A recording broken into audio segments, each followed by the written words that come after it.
committee of the conference who helped me in managing it, and especially Davide Romaniello, I do not see now him, and Luigi Salvati. I also want to thank the technical staff of the department, and especially Marco Pagliai, who followed the YouTube live broadcast and the streaming links. I have the pleasure to introducing Professor Kurz from Graz Schumpeter Center, who will give us our final lecture. I don't think that there is any need to say many words about him, also because many of us were, in a sense, educated by studying his contribution. Yes, he wrote an enormous amount of articles and books on the theory of value and distribution, and also on issues relating to technological changes. And the lectures that Professor Kurz holds today is entitled on machine ages, causes, forms, and effects of technological change. And so, Professor Pace, the floor is yours. The micro. Yes. Okay, well, thank you very much indeed, Sergio, for your kind introduction. It's a pleasure to be here today, although being the last one to speak causes problems for me, because according to a German proverb, the last one is typically getting bitten by the dogs. You know, you're in danger of people perhaps getting nervous. They have now had a conference of 2 or 3 days, so they have heard basically everything that can be said on the topic under consideration. So what shall I do? Shall I bore you? Shall I just tell you things where you would say, well, old hat, where is the new thing, etc., etc. So I'm really in a trouble. But trying to get out of the trouble, it is always good to go back in history and go to the first pronunciations of observations of technological change and the problems it solves and causes. And this is what I'm going to do. I try to give you, so to speak, a vista, a view of hundreds of years of, on the one hand, technological change and reflections of what is happening, of the problems that have to be solved by major intellectuals. Of course, it can only be a very bird's eye view on those matters, and you will forgive me for being very, very rigid in this regard, but the time limits prevents me from going into greater depth. I have myself worked on the issue under consideration. I should like to mention that just to give you the idea that I'm not a complete novice in the field. I did some dynamic input-output modeling for the West German economy with friends like Peter Kallenbach and Harald Hagemann in the 1980s, and this was published in early 90s. But I also did recently a study on smart machines with people and so on and so forth. So that's what I'm going to do now. Yes. Man is a tool-making animal, as Benjamin Franklin used to say. And of course, tool-making is what has accompanied humankind ever since at least the Industrial Revolution, and actually much before that. Now, the talk will be structured as follows. I will start with a view of the history of mankind in one diagram. So that is perhaps useful in order to get a perspective on what we are talking about. Can you understand me easily? Yeah, no problem. Good. Then the first machine age, the second machine age, the return of institutions and power, I ought to add, in the works by Acemoglu and others, and then some concluding remarks. I want to tie, so to speak, the early analysis of technological change with the recent ones, and we shall see that there are parallels, and that perhaps the classical economists, Smith, Ricardo, were quite on the right track, and the moderns are gradually coming back to the way they looked at things, not completely, but at least partly. So the history of mankind in one diagram, that's a picture, a diagram by Foley, the American economic historian, and you have on one axis time, and on the other axis population. And you can see that for hundreds and hundreds of years there was very little change in the world population. Then all of a sudden, almost all of a sudden, it started to skyrocket. So, and this is around basically shortly after the discovery of the New World, which gave a big push on innovations also, beginning of agricultural revolution, then the beginning of the industrial revolution. And of course, the question is what will happen afterwards? I mean, this stops basically at the beginning of the third millennium, but you can see there are lots of technological changes that happened that played an important role for this development. And of course, what we observe here is that medical advances played an important role. The increase in real income per capita played an important role, and so on and so forth. Now, what can we say about technological change and the problems that come with it? Can we argue that technical change was always labor displacing and reduced employment? No. I mean, this development could not have taken place had not there been a dramatic increase also in employment worldwide. And I will come back to that in a minute. So I think this is a fascinating diagram, because it also tells you how unique our period is since basically around the Industrial Revolution. It is not normalcy, so to speak, in the history of humankind, but it's quite exceptional, and that should not be forgotten. Now, increases in labor productivity, which happened at the time, throughout, more or less quickly, of course, implied the displacement of workers, and unemployment unless effectual demand increases in line with it, or even more than that. And what we can say, there is displacement, but there is also compensation. These are the old terms that were used by people like Ricardo, by people like McCulloch and others. And of course, this means that GL, that's rate of growth of employment, that is the difference between the rate of growth of the social product minus productivity growth. Now, of course, in the short and medium run, very often we heard indeed that employment went out quite considerably. Therefore, the long run is one thing, the short run is another thing, and you can understand that if problems due to unemployment in the short run crop up, that does not mean yet that in the long run maybe things are getting better. And of course, the Luddite movement, the weavers in Germany and in other places, all those people that destroyed machinery because they felt that is the source of their misery, played an important role.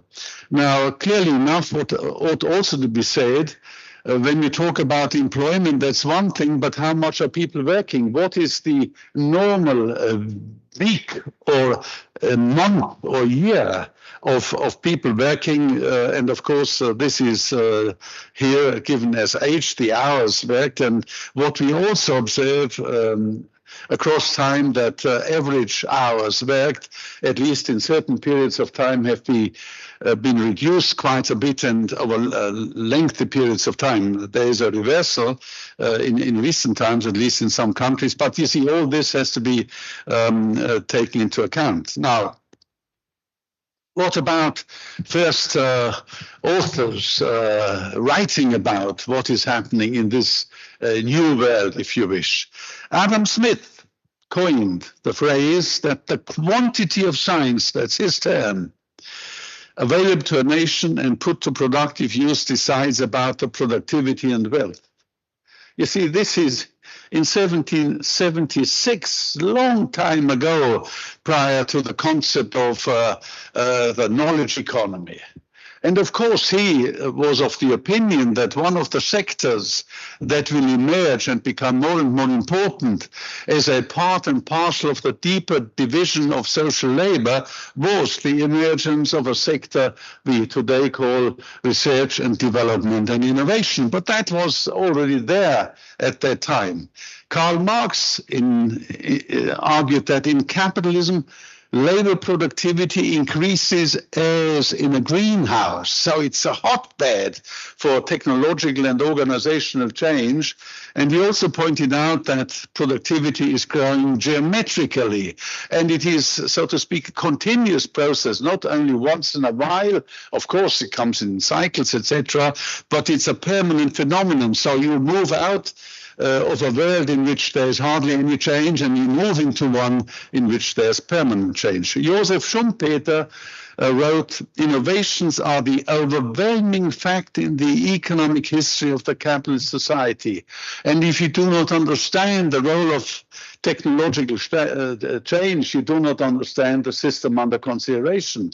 As you know, perhaps he was very fascinated by Leon Walras and the general equilibrium theory, but he got less and less fascinated as time went by and understood that it was much more Marx who saw, the driving force of the modern society, and he distanced himself more and more from Walras. Now, different forms of technological organizational change have different effects that ought to be taken into account. And are there forms congenial to a particular mode of production? Is the mode of production, so to speak, generating the kind of technical change that we observe, as Marx was convinced, the organic composition of capital rising all the time, labor productivity rising all the time? Is that the case, or are there waves of forms of technological change as time goes by? And of course, the effects we are interested in ever since those beginnings are, what about employment? Is there the danger of technological unemployment, and is it growing? What about income distribution? Who gets, so to speak, the larger parts in that larger cake? Lifestyles and modes of thinking. Yes, indeed. What we observe is not only, so to speak, a little more income or whatever. No, the entire mental structure is affected by what is happening. And this was clear to authors from an early time onwards. And therefore, we are talking about essentially the co-evolution of economy, society, polity, culture, religion. Already in Smith, there's a long discussion about the adjustment of religions to the state of affairs, and later on, Max Weber and the Protestant ethic and all that. What are the interrelationships between economic development and these kind of questions? Now, as I said, in the long run, innovations often tend to benefit many people, not all of them, in terms of more and better goods, medical services, etc., life expectancy and living conditions at large. In the short and medium run, they have both winners and losers. And therefore, new technologies very often met with resistance by people. Farmers, for example, in the 16th century, were very much opposed to technical change in agriculture because they understood if land would become less scarce, this would be negative for their rents. Later on, workers, we are almost always inclined to think only workers were opposed to technical change during the Industrial Revolution. Not true. History tells you a different story. Technical change may be detrimental to the interests of various classes as time goes by, and the type of technological change matters a lot. If it's labor saving, land saving, capital saving, whatever, to use the modern terminology. Now, technical change feeds upon itself. It is the result that it produces that, of course, then lead to further changes. It affects deeply the socio-economic metabolism and gives rise to changing systems of production, consumption, and also waste disposal. A modern phenomenon is the creation of waste with the Industrial Revolution, which was not important in the past. It became past. I mean, nowadays you have systems of production and disposal. And don't forget the disposal. It becomes more and more important as time goes by. Just think about, I mean, atomic energy and, well, you know what I'm talking about. So these changes may be more or less smooth. Some may be disruptive, very disruptive, and force the system to quick, painful, and spasmodic, even spasmodic adjustments in attempts to absorb the new and eliminate the old. Because, and this is, of course, the term Schumpeter coined, technological change is a process of creative destruction. It creates and destructs. It destructs jobs, it destructs firms, it destructs entire industries. It is not, so to speak, a peaceful process as it is often portrayed. And technology and socio-economic institutions are interdependent. That's something which ought to be really kept in mind. Smith was very clear about it, and Acemoglu and these people today, they're very clear about it. So that is important. I mean, if you wish a perspective on change, which was very prominent amongst the classical authors, has come back after lots and lots of roundabouts in more recent times. And this is perhaps also hope for people like us who think highly of classical economics, because you can see the classicals had perspective on these matters which are not to be forgotten. Smith understood that very well, and he had an evolutionist conceptualization of what he called the process of civilization. And he was clear that the process of civilization is not a linear process, where once put on track, it will reveal its power and increasing real incomes as time goes by, and there are no dangers, no hazards which may bring a situation and a retrograde state, as he called it. And I think we are just now in a situation, if you look particularly at the United States, where the danger is that, I mean, so to speak, the process of civilization is badly affected and maybe have a turnaround. So Smith was very well aware of that. Now, technological change, that is another story by Smith, but also other authors, as we will see, affects the balance of power between different social groups and classes. Very, very important. Machinery is a tool that changes the balance of power. If it is labor saving and if you get a lot of unemployment, then of course, I mean, this affects the situation of workers. And Smith agreed with Thomas Hobbes that wealth is power. So look at wealth and the accumulation of wealth and the concentration of wealth, that is power. Now, in some modern contributions, as I write here, this is now coming back with a vengeance. I mention Stiglitz and Acemoglu, and I think this ought to be welcome, and we might learn from what they are doing, and we might even join them in certain respects. Now, the study of the law of motion of modern society means studying its dynamism from within. It's endogenous. It's not exogenous, as in the solar model. You see, the system develops according to various roots, economic, social, political, etc. But these roots interact.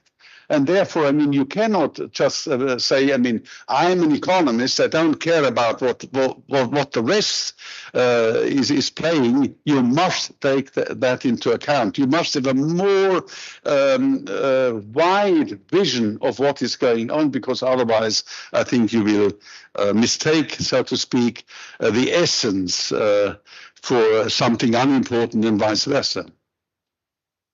Now, a bird's eye view. Okay, the first machine age. Now, how do I use these concepts?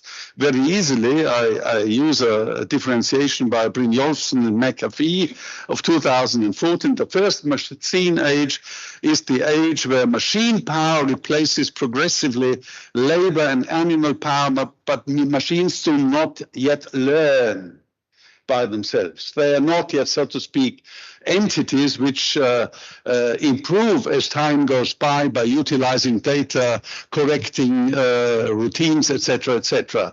That is the first machine age. Of course, even there you have, as we will see in a moment, already germs of a change. But this is the time of Smith, David Ricardo, and Karl Marx.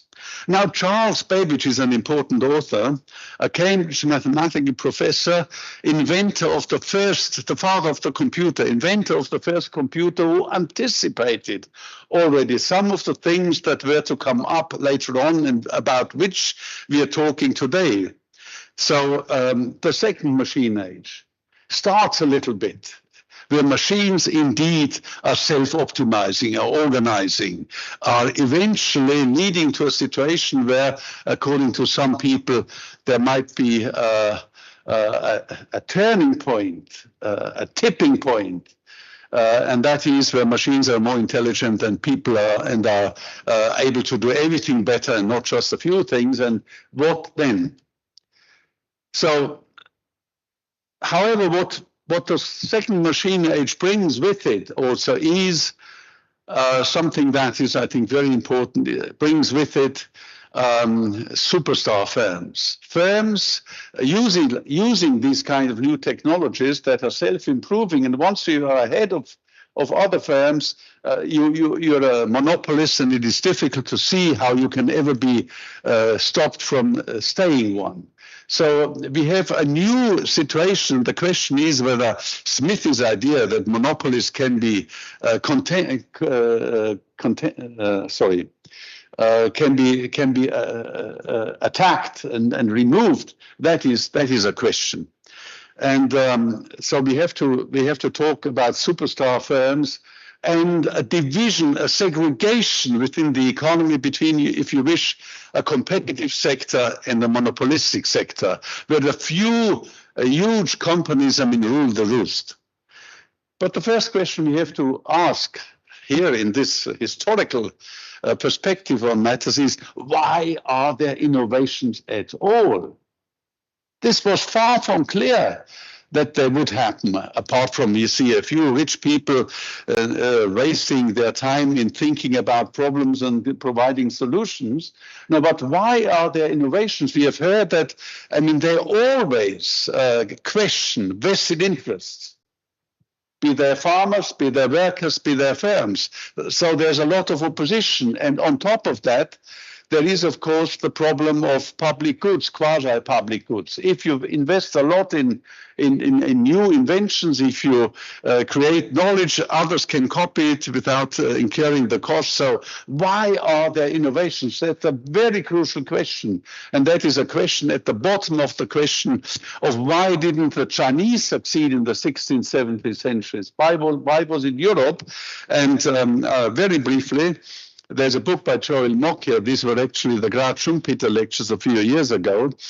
The culture of innovations. He raises that question, and he points out that innovations were, so to speak, the unintended result of a couple of changes which played together and favorably in such a way that innovations became a permanent activity.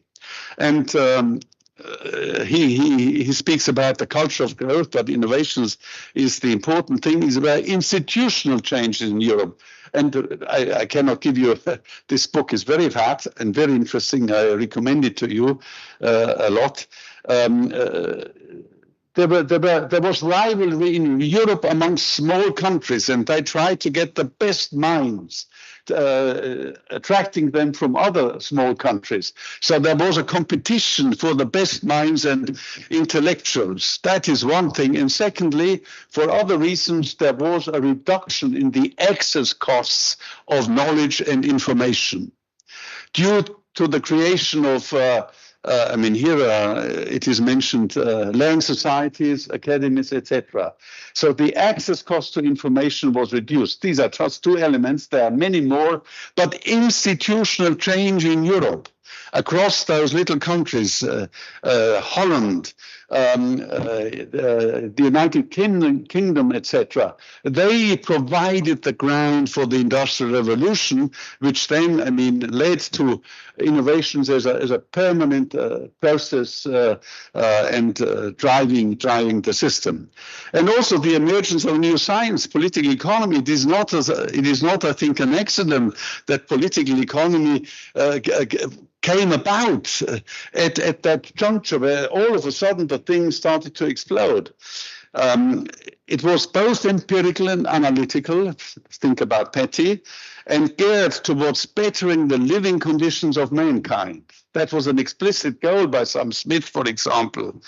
And it reflected the growing influence of the Baconian program. Bacon, mankind can get out of what was known as the Malthusian era, misery and always hunger, death, etc. No, something could be done. And this started off then, and it affected also our subject, right? I cannot go into details. Now, these early economists were in search of an economic theory of history. This is a term coined by Schumpeter, but he took it from Marx. An economic theory of history, because the economic sphere was the major sphere that, so to speak, pushed the change in the system. You must understand what the economic elements were that brought about a new world. And of course, what was the law of motion of modern society? Where would it go? Does it really go in a direction which is good for mankind as such? Is it towards a paradise on earth? If you read Friedrich Engels' maiden paper, his criticism of political economy, you will see Engels was absolutely convinced that, so to speak, the paradise was around the corner. Let's wait a little more and take into account all those productivity increases, which he saw in England. I mean, his father was a famous and rich manufacturer. So, I mean, what will happen? You see, socialism, that was very clear to Marx, was only possible because capitalism prepared the ground in terms of rising productivity. And this rising productivity was such that, so to speak, class conflicts could be mitigated because everyone got everything. And there was no problem anymore. The distributive conflict would be mitigated. Okay. Malthus, the horseman of the apocalypse, was just wrong. He had not understood that modern society was based on science, and science would solve the problem of the misery of mankind. So Adam Smith, quickly, desire of betting. I mean, I'm sure I'm running out of time quickly. Yes, Adam Smith, you know all this. The problem is, or the fact is, according to Smith, the division of labor propagates itself in a cumulative way so that change becomes progressive and persistent. Progressive and persistent, you see. It's not just individual inventions that drive the thing. No, it's systematic, and you cannot survive in that society as a firm if you do not innovate in the end. You must do it, because otherwise, as Marx said later, your inimical brothers, other capitalists, will eat you up. So it's a systemic change which is important. So there are major inventions. One is very often underestimated. It's the automatic lathe, the slide rest, where you can change activities quickly rather than move from one place to another, change means of production, etc. And of course, Smith was very clear about the fact that in the society which he observed, there is an asymmetry of power. I mean, workers have not only their labor power and nothing else, but they are also typically not well informed. They know little, they are not educated, therefore they will always not be able to follow their interests in a satisfying way. That's a crucial issue, and the division of labor, as Smith understood it, would even worsen the situation, because it would become worse and worse, and therefore he was quite pessimistic about the elevation of, so to speak, the laboring poor to a situation in which they would be able to succeed. And Marx, of course, took that up very much so. Many of the economists at the time benefited. Now, Smith's view of the division of labor, however, put in a picture which is not really attributable to him, really, because he didn't have a full understanding of the inverse relationship between the real wage rate, or the share of wages in income, and the rate of profits. But there are elements where he glimpsed, so to speak, the thing. And what he, I think, had in mind, at least in some of his observations, was that technological change would move that inverse relationship outwards across the whole range. And that implies, of course, that it would improve the situation for all parts under discussion, even workers, because the idea was, if the rate of profit goes up, the rate of accumulation goes up. If the rate of accumulation goes up, the rate of the demand for hands goes up. This would drive up wages, etc., etc. So he had these kind of ideas which recur. That is Smith. Now, Ricardo, of course, corrected many of Smith's errors and made a few errors himself, I must say. I mean, he pointed out there's a fundamental law of distribution at any given moment of time, reflecting technological possibilities. The greater the portion of the result of labor that is given to the laborer, the smaller must be the rate of profits, and vice versa. That is, of course, a clear statement of the antagonistic relation between workers and capitalists, and the inverse relationship of the distributional variables. Very clear.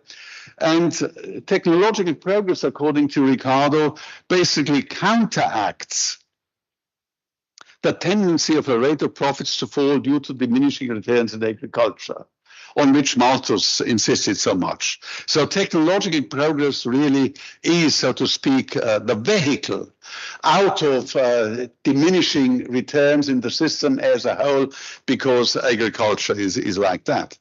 And he distinguishes, he's the first one of the, or maybe not the first one, but one of the first ones to distinguish between different forms of technical progress and trying to analyze the different effects they have. And he was particularly on the lookout for technical change which was most detrimental to workers, because he was confronted with the Luddite movement and Barton theories to try to understand that. So this is what he did, and he came up with an argument which I think is very interesting. But before that, let us simply draw the attention to his understanding that machines, as he called them, are the mute agents of production. They don't ask for higher wages. They don't ask for better working conditions. They don't ask for living conditions that are superior, etc. So it is clear, if machines are introduced and they replace workers, the situation, the balance of power changes. Ricardo was very clear about it. I think you ought to see that. And in his chapter on machinery, in the third edition of the Principles, 1821, he added a chapter on machinery which is directed to the Luddite movement and all this. And he wrote there, "I'm convinced that the substitution of machinery for human labor is often, not always, often, very injurious to the interests of the class of laborers. And the kind of technical progress he identified as most injurious to workers is what increases the fixed capital intensity of production, reduces gross output and generates a situation in which the maximum rate of profit is reduced, but the maximum wage rate reflecting labor productivity is increased. So what you have there is a situation like this. You see, you have a technique, T, which is without machines, then one with machines, and you can see the maximum rate of profit falls, but the real wage rate increases, and clearly enough, the actual rate of profit can increase. That is important to see that, and he understood that. Marx was convinced, starting from Ricardo, that this is the form of technical progress congenial to capitalism, and therefore a permanently falling maximum rate of profits eventually might end in a falling rate of the actual rate of profits. And his argument, I think I can say that without being crucified, is Marx was wrong. But more interesting, Ricardo came up with the contemplation of a situation in which there is full automation. Because you see, once you are on the track of the mechanization of the process, what is the terminal point of this? It's full automation. And then Ricardo wrote, if machinery could do all the work that labor now does, there would be no demand for labor. That's the employment issue. Nobody would be entitled to consume anything who was not a capitalist and could not buy or hire a machine. And that is, of course, the distributional aspect. And the two are closely connected. What we are talking today about, Acemoglu and others, is, so to speak, the more complicated version of that problem. That was Ricardo. Now, allow me just a little footnote on Ernest Mandel. Do you know Ernest Mandel? The Marxist who wrote a book, Late Capitalism. And in this Late Capitalism, he didn't know the Ricardo quote. He wrote, but he was well aware of the fact that there is technological change happening with the possibility of automation, etc. We have here arrived at the absolute inner limit of the capitalist mode of production. This absolute limit lies in the fact that the mass of surplus value itself necessarily diminishes as a result of the elimination of living labor from the production process in the course of the final stage of mechanization, automation. Of course, there is the idea that profits can only result because of surplus labor, and it is clear it's not the case. Ricardo was very clear. There was no labor, but if you own the machines that are reproducing themselves, and even with the surplus rate, no problem. So he said capitalism is incompatible with that, and I think that's wrong. So this view cannot be sustained. Take a simple transfer system. Now, I'm not discussing fixed capital because then it would be complicated, but just take this transfer price equation. You see, you get a positive rate of profit provided the A matrix satisfies certain mathematical criteria such that the maximum eigenvalue, the Perron Frobenius, you know all these things, right? So there are still profits, although there is no surplus value produced. Now, what this does, I think, it shows the correctness of the physically real cost approach of Ricardo, which was then revived by Sraffa. Because you go to the extreme and you can see you do not need labor exploitation, if you wish. I'm not saying that this is the end of the story. I'm just drawing your attention to a particular point of view that ought to be taken into account, and that good old, what was his name? Well, forget. So the main issue really is, as Ricardo pointed out, in a fully automated system, is the distribution of wealth. Who owns what, and can those who are the have-nots survive? No, of course they couldn't. This is a dangerous situation for them. We are facing a very serious problem. And of course, this leads to a further problem we economists ought to talk about, namely the problem of accountability. I mean, certain things happen in the world, certain effects happen. Who is accountable for it? And the imputation of the effects, that's the thing. And Ricardo was clear. Now, the illustration by Ricardo is very interesting, the Corn laws. You see, Corn laws you could contemplate as a case of economic policy where you increase the import tariffs for importation of corn in Britain. This is like technological regress. Let's talk about technological progress alternatively. And what Trump is doing is, of course, it's a new age of corn law introduction. And the point is, Ricardo argued, look, I mean, if you do that, the result is the loss of the introduction of corn laws is wholly on one side, namely workers and also capitalists. And the gain wholly on one other side, the landowners, the rentiers. And the loss is far greater on one side than the gain is on the other, right? So those who gain could not compensate those who lose. What we have got here, of course, is an early sounding of the Calder-Hicks criterion in welfare economics, but in physical terms. In physical terms, you must be able to compensate and actually compensate if you want to avoid that those who lose really go out of business, meaning die, right? So I think this is very interesting because that already tells you that economic policy should look for what are the losses altogether, what are the gains altogether, and if the losses are larger than the gains, no good. And if the gains are larger than the losses, compensate. So that is, I think, maybe an important lesson here. Innovation should rather be steered in directions that are favorable to the living conditions of humankind and perhaps even other species at large, and ward off the dangers threatening their survival.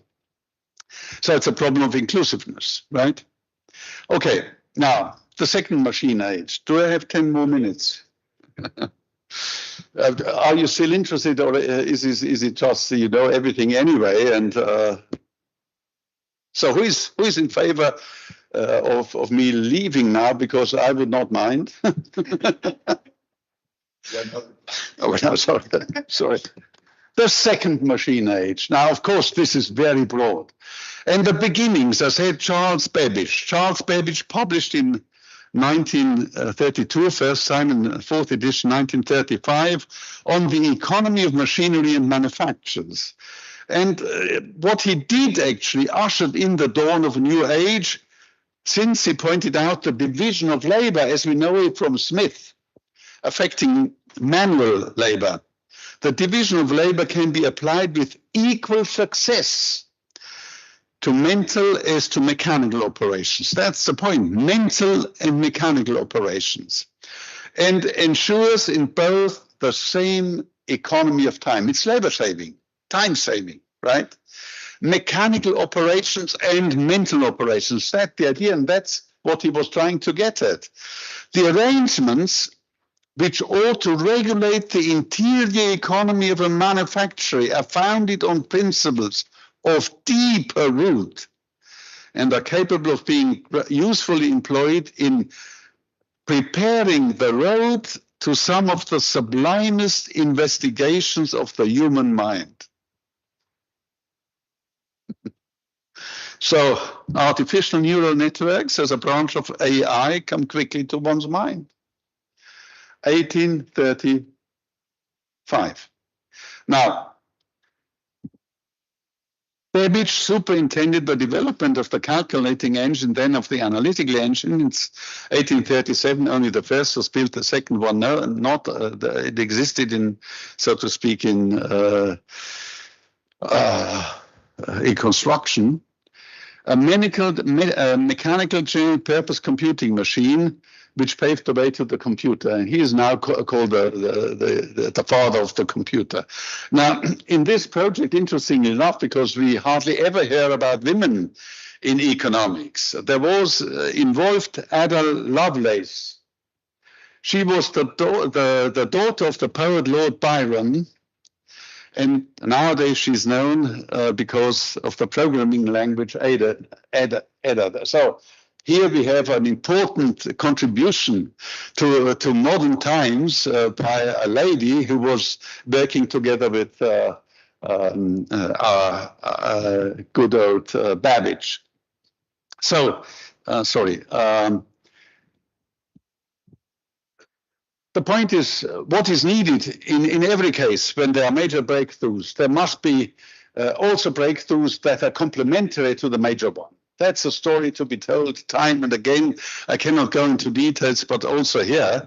And of course, what happened, dramatic, was that technical progress in Britain at the time, already those carried out, had an important effect on the international division of labor, and particularly cotton industry in India and in Britain. Technical progress, the spinning jenny and all that in Britain completely competed out the Indian cotton industry. And despite the fact that the Indian salaries were about 1/7 of the English, so productivity increases are, so to speak, the rule of division of labor, and this is just as an aside, but an important aside of what the technological revolution implied at the world scale. Three kinds of advantages associated with machinery manufacturers: increase in human power, they save time and labor, and of course also they allow to converse worthless substances, and they became more and more important at the time, as Babbage pointed out, and transforming bads, as they were called later on, into goods. A bad has a negative price, a good has a positive price, and to get some substance to change from bad to good can be extremely profitable. So these industries, I mean, waste disposal industries can be extremely profitable, as we know from our times, and this happened at the time.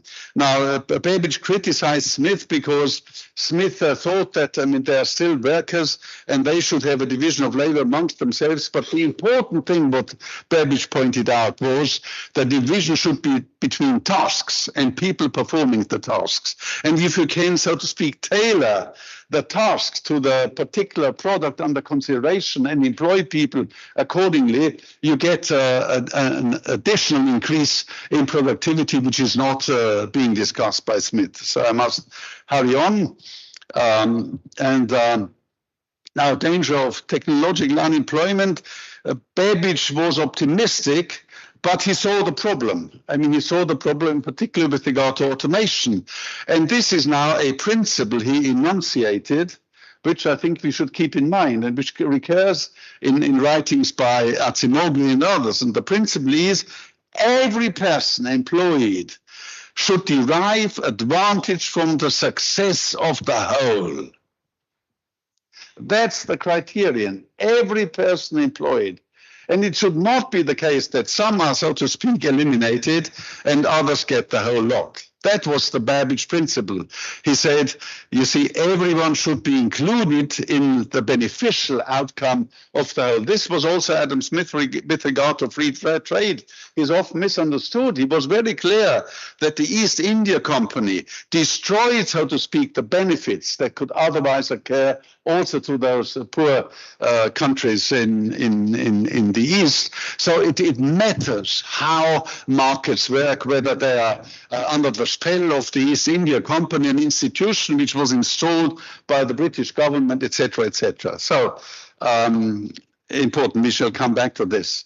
The new machine age now, of course, innovation is typically associated with increases in labor productivity and at least temporary monopoly positions. But now, as I indicated, we are getting at least monopolies where it is not clear that they will be removed again. They might stay there forever and get richer and richer because of the initial advantage in networks, platforms, and so on and so forth.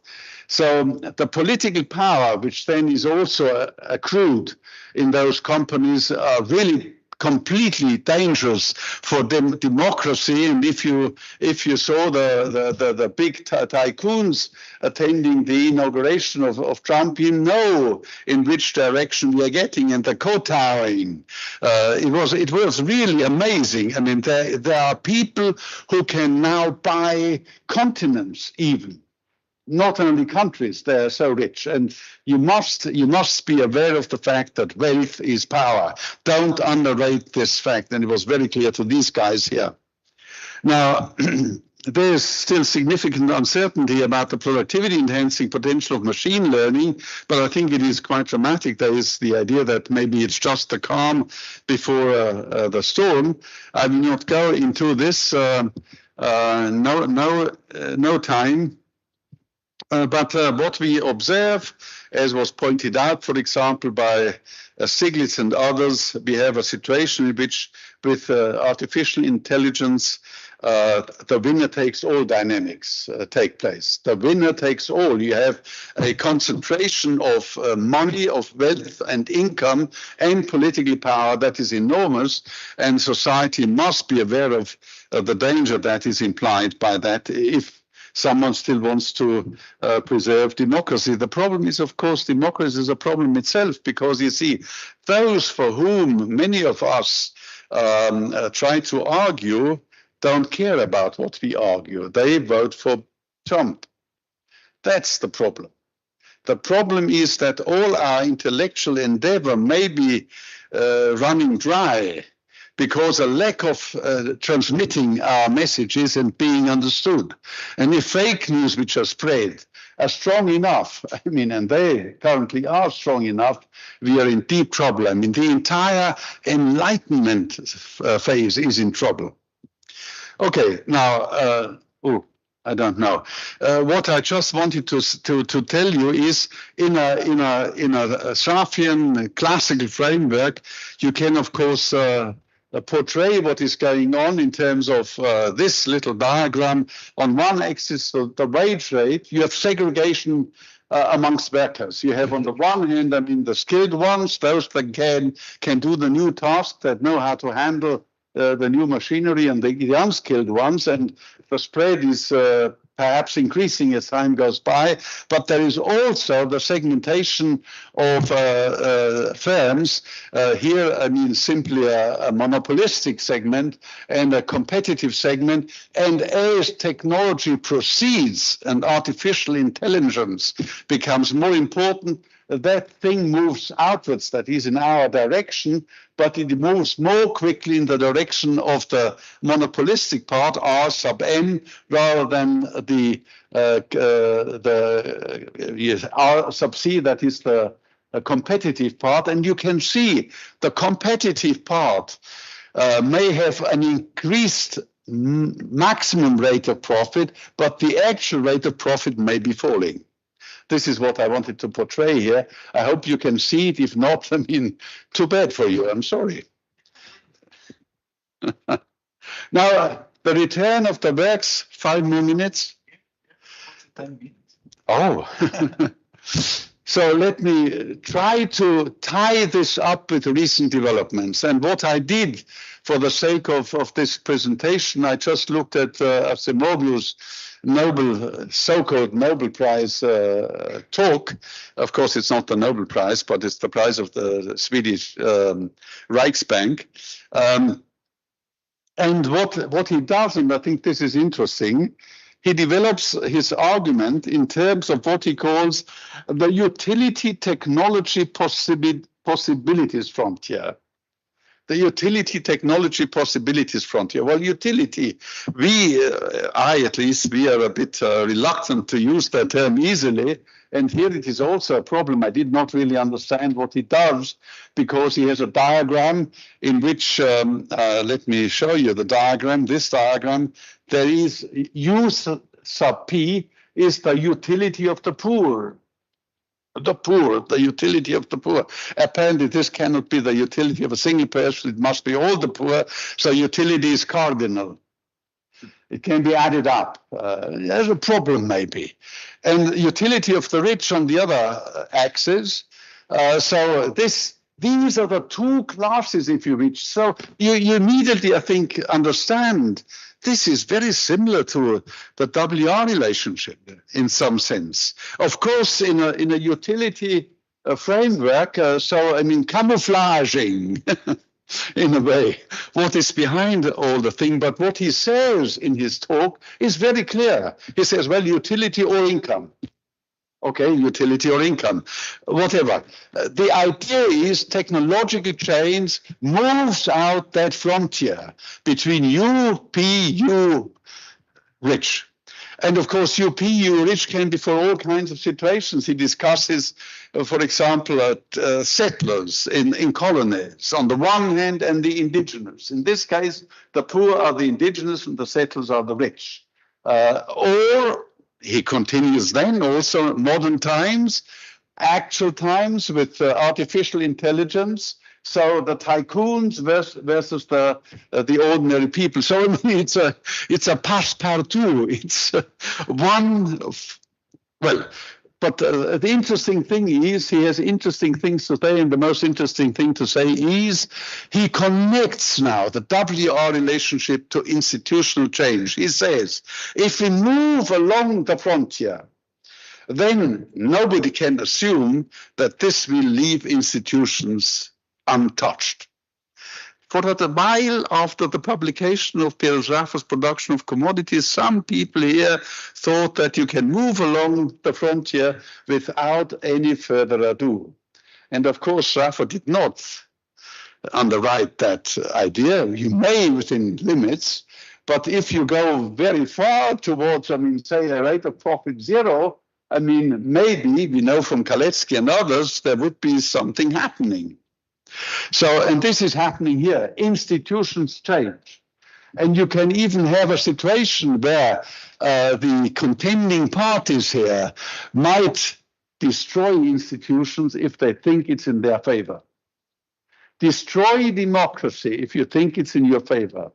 I think that is the interesting thing, and that's what he said, basically. You see, it's a power game, and a power game of an importance of, so to speak, a dimension we could not imagine until recently, where there was still just the solar thing, and everything depended upon how much capital and how much labor, and perhaps warm rain from above. No, it's not warm rain from above. It's a power game that includes the entire system, institutions and distribution. So that's it, what he points out, and what I think is interesting. And my idea would be you can tell the story using our diagrams. Now, let me briefly come to here. You see, I mean, technical progress in principle without change in institutions moves that frontier outwards. It could also move it outwards in such a way, as we shall see in a minute, that there is, like in Ricardo, you remember, an intersection between such things. There could even be. I mean, why? I mean, your fantasy is just invited to ride freely. There could even be a reswitching. Why not? I mean, there could be a reswitching between such things. I mean, technical come institutional combinations, right? So I think the old ghosts are back. They have been left out of the bottle. They are back, and perhaps something interesting can be said. So now, what is the argument here? I mean, for example, if take the blue line, that is the starting point. If the blue line, and if you start at P, but then the rich, the powerful, are able to move the system in such a way that you go along that blue line upwards. That is, away from the income and utility of the poor and towards the income of the rich. Then the poor might threaten the system by a revolution, right?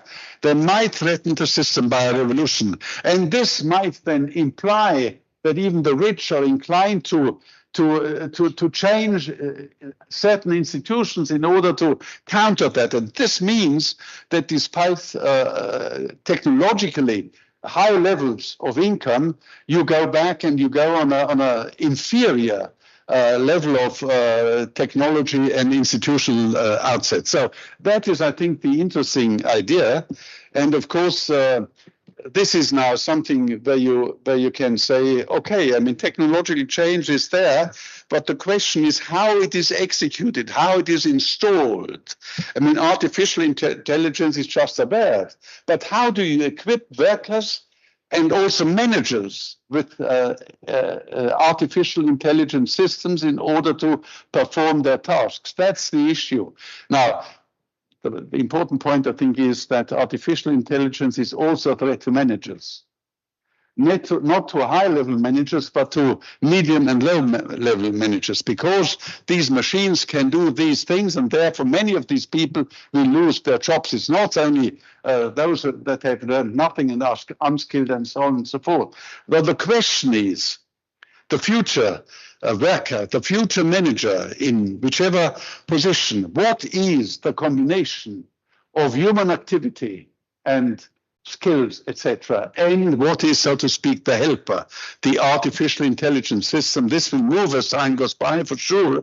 But if you install, I mean, a worker-friendly environment in this regard, maybe that helps, and that is also the hope and expectation of Acemoglu. Now, of course, you can think about what is favorable to artificial intelligence and not, and what not. It depends on the complexity of the issue, the volatility of whatever is at stake, the predictability, and so on and so forth. I'm not going into it, no time. Now, automation. You see, this is also, again, Acemoglu. Very similar. Now, automation is basically something, what he says, and I think he's right, which is detrimental to the poor, to the uneducated and the poor. That is, it is something, the blue one, which moves the maximum rate of wages of the poor ones to a lower boundary.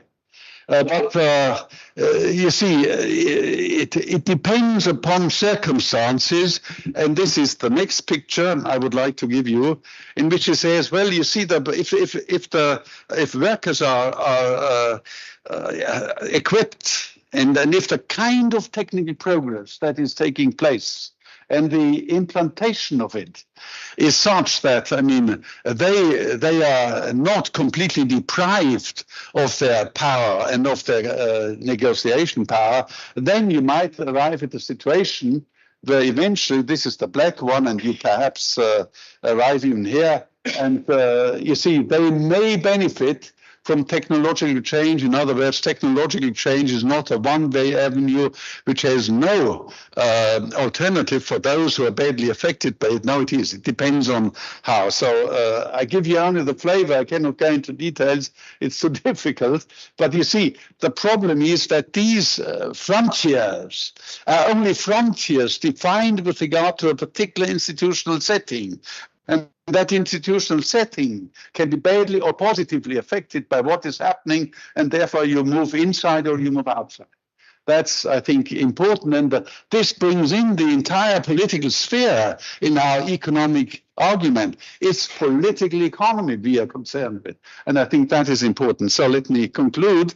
Those interested in the classical approach to the theory of value and distribution may tell their stories in terms of Ricardo's wage profit frontier.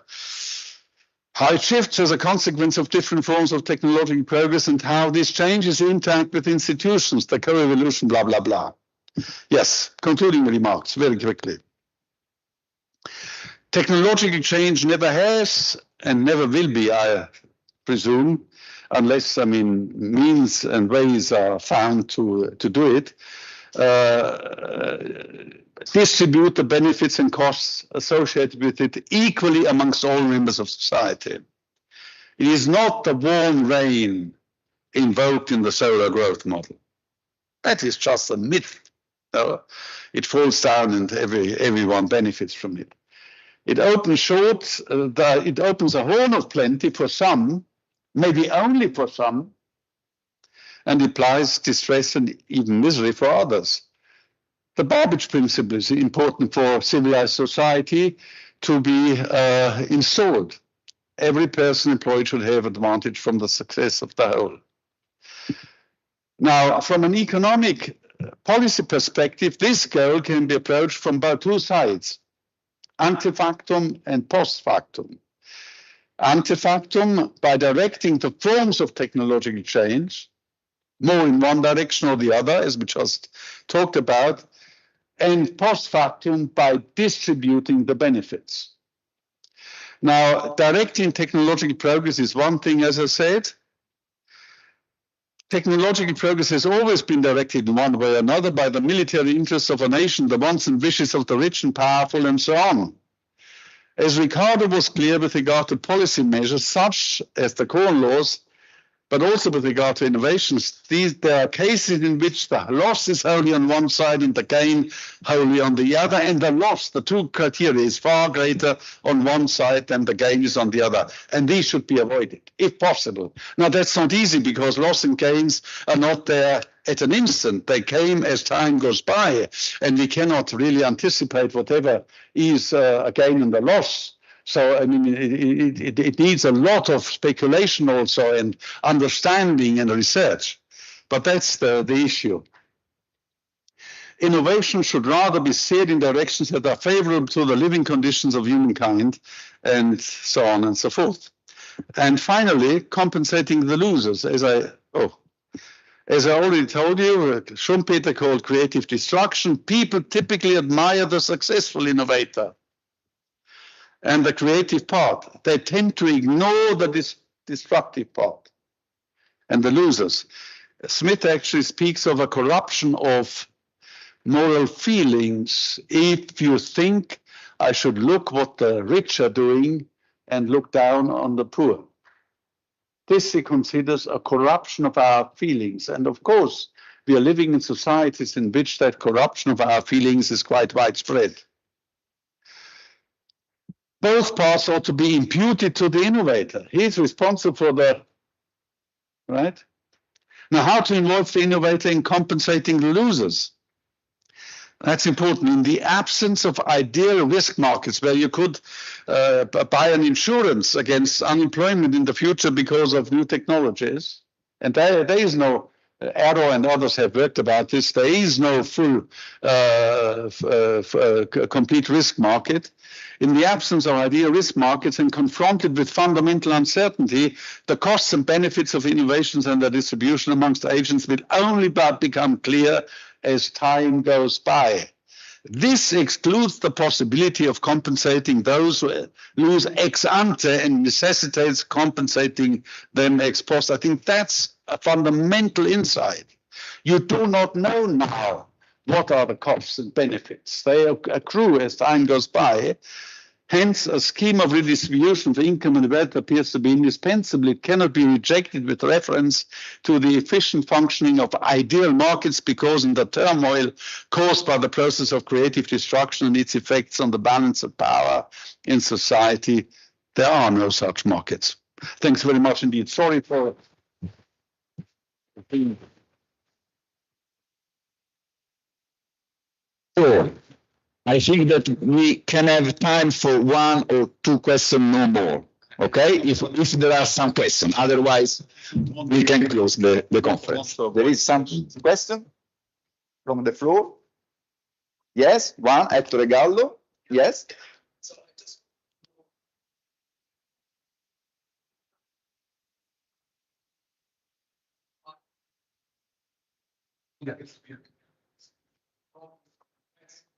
Remaining set of Grouping's interpretation of the predicate of praise system. So if you can expand a bit on that, because I get the cyclical element. Yes. Well, I mean, only a little, because you see, you get the diagrams. And of course, then the story that is being told is a moving system. And you can only have arrows pointing in one direction. And then perhaps if a certain point is reached, then you drop down to another thing. So what they're basically saying, say, for example, if the working class is getting too strong, then capitalists try to avoid that. And the question is, how can they do that? Of course, one is technical change, that is, they call it excessive automation. You must set free as many workers as possible, because if unemployment rises, that has a negative impact on wages. So they respond in terms of particular forms of technological change. And they also may respond in terms of undermining the political system, but by a few people in parliaments. You see, if you're that rich as Mr. Elon Musk, and we all think, oh, what a wonderful guy. I mean, come on, how much is a member of a parliament? It costs him nothing. No, so I mean, you see, there is a whole network of possibilities that has to be discussed, and it leads us back to discussions of, say, you had, I think, a talk by our Kaletsky expert on policy of full employment and problems, Kaletsky. I mean, that is one of these discussions. You see, capitalists are willing perhaps to forego certain profits, provided they can avoid that they lose control over the labor process. You understand? So, I mean, you have, this is already to be found in Smith, by the way. Smith is very clear about this. So, I mean, the dispute over the distribution of income is a much larger thing than we are typically inclined to think. And we have been told during the realm of marginalist theory, there is nothing to be discussed, because income distribution is just a reflection of quantities of factors, labor and capital, and the production function, and the rest is there. You cannot dispute this. So there is nothing to be. Distribution is the result of these kind of things, of course, savings and so on and so forth. Yeah, and they open up the box of the Pandora. That is my interpretation. But read them.